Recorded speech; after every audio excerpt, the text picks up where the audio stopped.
When the sun rises in the east early in the morning, and if you're in a tall building, you go to the west side of the building, you open a window in the west, and what happens? The sunlight floods into the room and illuminates the whole room, even though the sun is on the horizon in the east. How can the light from the sun reverse back and penetrate the room and illuminate the whole room? That's because the light that's coming into that window is not from the sun. It's as simple as that. So now what I'm telling you and what we're discussing goes against the grain. I know it does, but we're going to prove it. So before you have a knee-jerk reaction and start throwing things around, chill out, be calm, and pay attention. So look at the silver ball. You see the surface of the ball is round. That means the light is coming to the ball and coming straight back into your eye. The surface of the ball is round, but the light is straight. How do we know? Well, look at the shadows of the people. Remember, it's a mirror image, so the light is behind the photographer. How can the shadows on the left point towards the sun? It's impossible.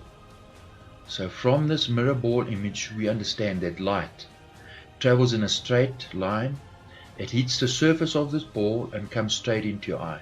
The ball is curved, the light is reflecting straight. And the horizon on this ball, flat and straight. You see, if light bends, everything will be distorted, as you see in this ball image. The same would apply to the flat earth that we live on. Light travels in straight lines. That's why the reflection on this ball is the way it is. Things are in their relative position, their correct position where they are in 3D space around you, but it's been reflected back into your eye. So here's a ball. In other words, if light was bending, objects would be in different positions. You see, the objects wouldn't be in the right position. The light has to travel in a straight line, and that's why objects on the horizon and everything you see around you is in its correct position, because light travels in a straight line. The other issue is, look at the light. When the light is in front of you, how can the back end of the ball be lit? It's impossible. How can that one light source light up the sky and reflect back into this ball with one light source? It's impossible. So, if the earth was a ball, as you move around, the light will be refracting off that ball in different angles. So at midday, the sun's above, things on the horizon, the light will be refracting away from you. And we don't see this. The light is constant. It means we're living on a flat plane. The light and the shadows don't change. They don't change angles during the course of the day. They stay constant. So as the sun turns and it's moving, the angle of the shadow changes with regard to where the sun is. So let's go back to that moon shot, this painting of the moonlight. You see, in the day, another light source must be lighting the sky. Because if you only had one light source, night and day would look the same. You'd have a harsher light in the day and a lesser light at night time. And this is undeniable. You can't escape this fact. So to help us understand this, we're gonna look at buildings on the horizon. So you'll see, for example, if the sun's in front of you. Now the sun travels across. If there's only one light source, the back end of the building cannot be illuminated because the light can't bend around those buildings and illuminate the back of those buildings. It's simply impossible. So something else is happening. You see, this happens at night time because you have one light source at night. It's the moon. The same would happen during the day, just that the light would be stronger in the day. This light that's supposed to be in outer space cannot turn the sky blue. It's physically impossible. So this is not what we see. Your life on earth, if the sun was giving us, it was the only light source in the day, our lives would be miserable. In fact, we wouldn't survive. This is not what we see. Yet in the day, the lights in front of you, the back end of the building is illuminated. Tells you that there must be two light sources in the day. You're going to say, well, that's insane. Well, go outside, use your eyes and look. What we've been taught about the world we live in is an illusion. It's fantasy. So, as the Bible says, in the beginning, God created light. Let there be light. That was in day one. This is the light of day. It's not the same as the sunlight. He divided the light into dark and light. How Jehovah did this, I don't know. Then on day two, he created a dome. And as Job said, he beat out the skies like a molten mirror. 2 Peter says that the heavens stand firm. Daniel tells us that those in the last days, there will be some that will shine brightly like the heavens, like the firmament. So a photographer would do the same. You see, a photographer has a person standing there. He cannot use one light source. He would use a soft light, he would use a reflector, and then he would use a hard light. And it's these aspects of these lights together he can illuminate the person or the object properly. So there's a lion, right? He would take a soft box. This would create the light of day, the ambient light. He would use a reflector on the opposite side. And then he would take a hard light, which is like the sun, and he would move that hard light around until he's happy with the lighting. And it's only in this way that he can illuminate a 3D object in 3D space. And this is the way the world works. A photographer cannot illuminate a 3D object with one light. It's physically impossible. Now, if there was only the sunlight, your world would be a nightmare. It would be ugly. So, we have the light of day, a reflector, a dome, like a molten mirror covering the earth, and we have the sun. And it's the sun that gives us the hard shadows and the hard light. And it's the combination of these three things, the two lights and the reflector, that we see the way we do. If there was no reflector, right, and there was no dome, right, so the light's not working from them, and we only have the sun, well, this is what the whole day would look like. The only time you'd see objects lit is when the sun was behind you. Your world would be like a horror movie. And that's a fact. Go try it out. We know this. The crazy thing is that we know this and we understand this, but when we go outside in the real world, we've been so brainwashed that we don't think. We don't appreciate or respect the creation. So here's the moon. The moon cannot illuminate the sky. It just simply cannot. It can't give light into the sky.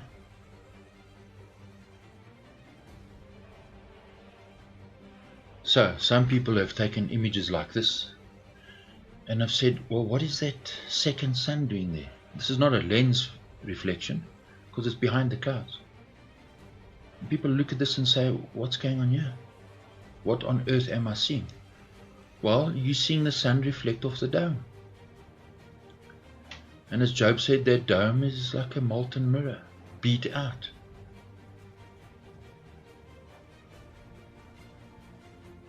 And we're going to look at this in detail, some more detail. You see, here's another image. People look at this and say, well, what's going on? What am I seeing? And people talk about another planet, Nibiru. You're just seeing the reflection of the sun on the dome. And this is not a lens flare because you see the reflection in the reflection of the water. And people take video footage of things like this and they're astounded. Now, especially in colder areas when there's no moisture in the air, we see this all the time. Now, I've worked in the Mascarene Islands, and during the cyclones, the moisture in the air evaporates. And you see images like this during those periods of the year. And most people look at it and ponder it, but the reality of what it actually is and what they are seeing escapes them. Like the people taking this video, no idea. They just say, wow, it's amazing. Here's people in the Amazon. So obviously after it rained or it's extremely dry in the heat of the day, and they see this and wonder, look at this. While you're seeing the sun reflect off the dome. It's as simple as that. If the earth was a ball spinning around in space, well, explain how that's happening.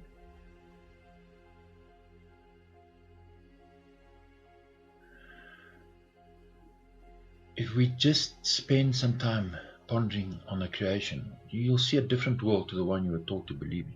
It's as simple as that. This is the real world. This is reality. And these things give evidence that there is a creator. A powerful, powerful creator.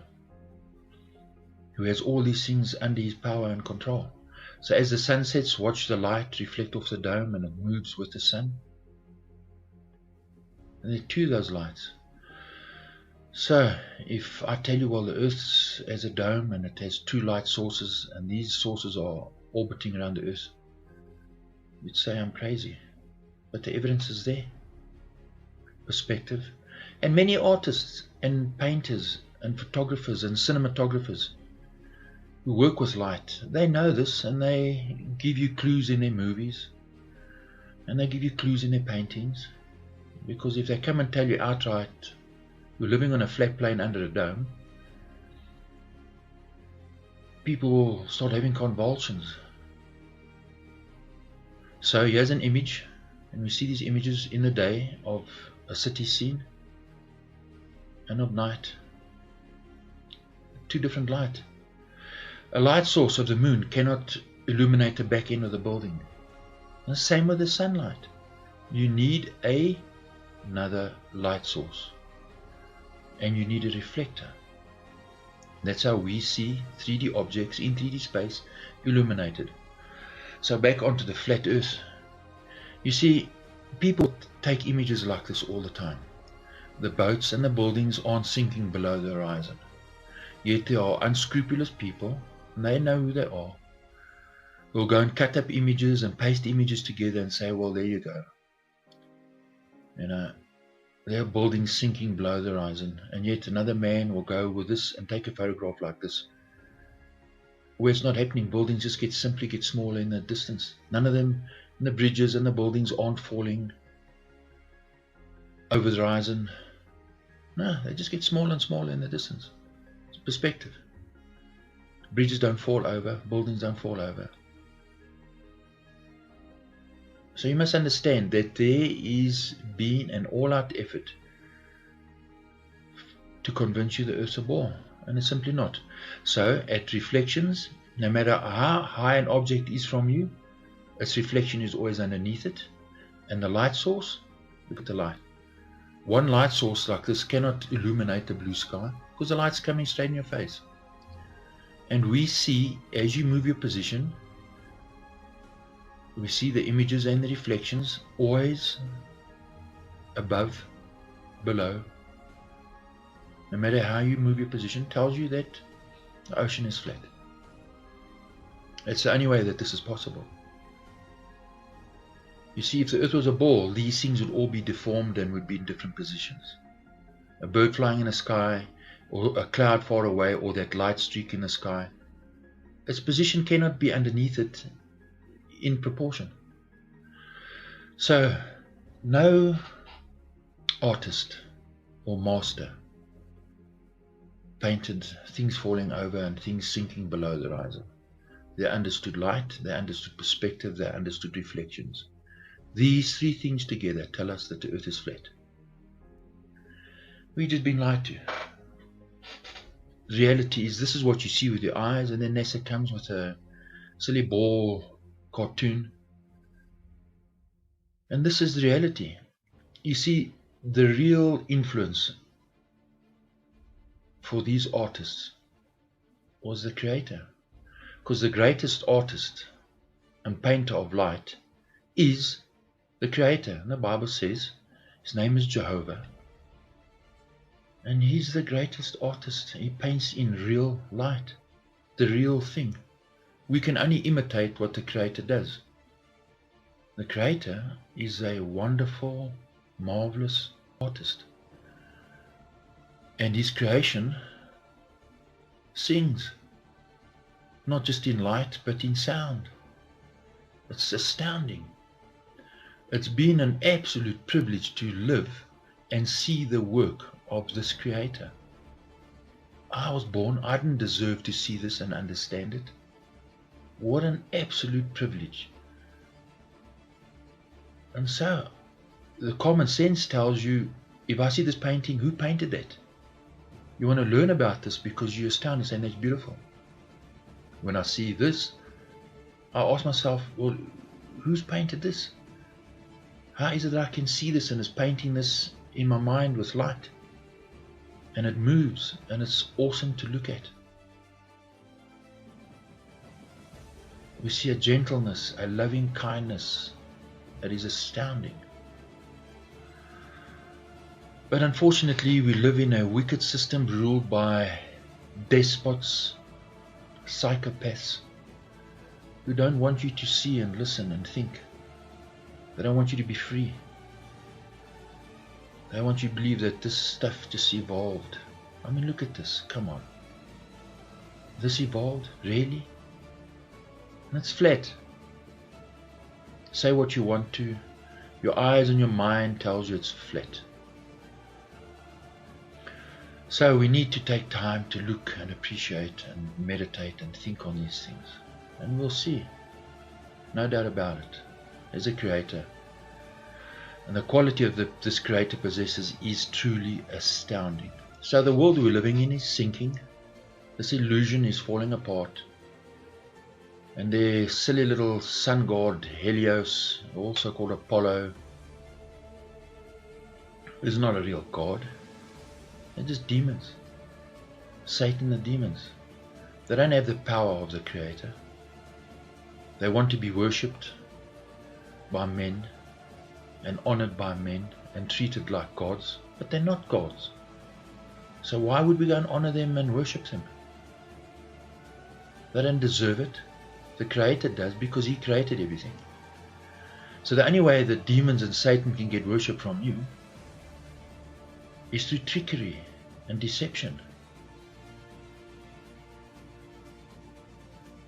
So why would we allow ourselves to be deceived and worship these non-entities? Really? And what are we paid back with? This is our reality. They get us to kill each other and hate each other so they can consolidate their power and become more powerful. And we are blinded by hatred, pride, arrogance. And we go to war. I mean, look at this. When are we going to learn? At what point are we going to say something is horribly wrong? Something is not right. This is not normal for humans to do this to each other. Yet there will be people who are prepared to take money and betray their fellow man. And they don't care. They know the truth. They simply don't care. The only peace that they want is this, when everything is dead. That is peace for them, because there's no life. When are we going to wake up? So the Queen of Heaven, the light that the Queen of Heaven gives is, this is the demonic forces. It's false, it's fake. So because of this, we find ourselves in dire straits. Nations not knowing the way out, turmoil, rioting. People are in a thick gloom because of these oppressive psychopaths. Okay, people, my name is Dana. This is my very first YouTube video ever. I've got something here that I don't quite understand, and I'm hoping maybe someone out there can explain it to me. I've been doing a lot of research on the flat earth and the firmament, things like that. This is a set of encyclopedias I have. They're Encyclopedia Americana. This is volume 2. It's the A's. What we're going to do is look at what it says about Antarctica. These, just remember, this is a 1958 edition. Okay, this was before the Antarctic Treaty was signed. This was before the supposed Apollo missions. I want to show you something that it says in here about Antarctica. It basically talks about all the exploration. It says here, Antarctic regions, excuse me, all the exploration. Has a few photos, not too many. This is the map created back then. I've read all of this. This is the part here that I have the question about. I am trying my best to get some light on here really good. Like I said, this is my first video. Don't criticize me too much. I have no idea what I'm doing. Let's see. Okay, I hope you can see this. They did flights, and it says, these flights prove the inland areas to be featureless in character, with a dome 13,000 feet high at about latitude 80 degrees south, longitude 90 degrees east. Okay, I have no idea what that means. There seems to be only one definition for the word dome. Anyway, if anybody has any idea what this means, can explain this to me, I would appreciate it. Okay, thanks.